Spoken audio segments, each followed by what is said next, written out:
Deus ou deuses dos jogadores de futebol? Chega a ser triste quando você ouve, lê e vê algumas atitudes e posicionamentos de jogadores de futebol. E olha que hoje eles são bem mais instruídos, contêm muito mais informações e conhecimento de uma maneira geral do que os jogadores dos anos 80, 90 e até meados da primeira década desse século, onde muitos tinham dificuldades em formar frases com 3 ou 4 palavras. Mas o jogador de futebol, ele se reinventa. E hoje criou-se a cultura do agradecimento a Deus.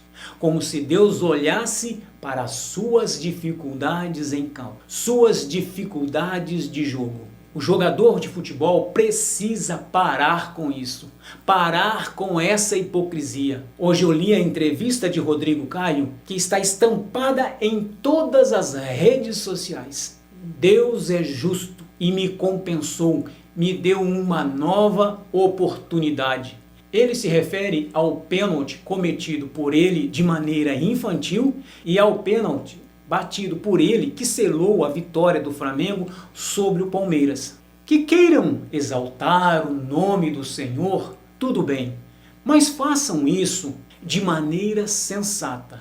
Usar o nome de Deus de maneira tão frágil nos faz pensar que os jogadores de futebol têm um Deus exclusivo para eles. Olhem a situação que estamos vivendo. As pessoas estão vivendo uma agonia profunda. Estão em reza por seus familiares e parentes. Amigos fazendo corrente de orações. Comunidades inteiras param em uma determinada hora para rezarem, pedindo pela cura do mundo. Aí vem um jogador de futebol dizer que Deus é justo porque deu a ele uma segunda oportunidade de se recuperar dentro de um jogo de futebol.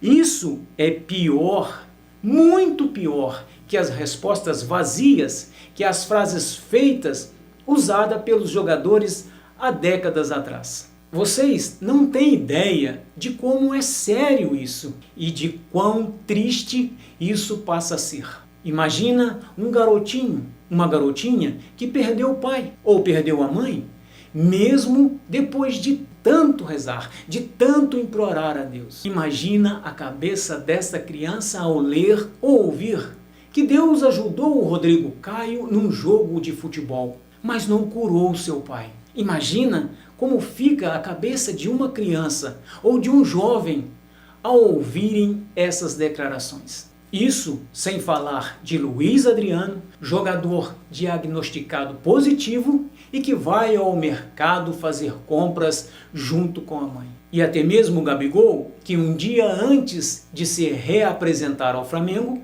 estava em um bingo clandestino, quebrando todas as normas e protocolos de segurança. Nós somos testemunha que em quase todos os jogos, ou melhor, em todos os jogos, os jogadores, quando fazem gols, erguem as mãos aos céus e agradecem a Deus. Mas aí fica a pergunta: que Deus é esse? Que Deus é esse que não desperta compaixão?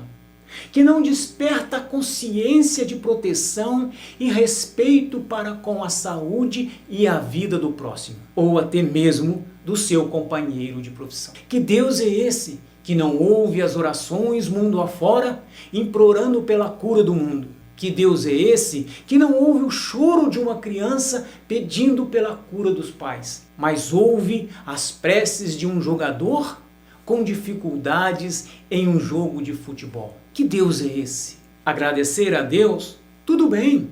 Você agradece porque fez um bom jogo. Você agradece por não ter se lesionado e até mesmo por não ter machucado seu adversário.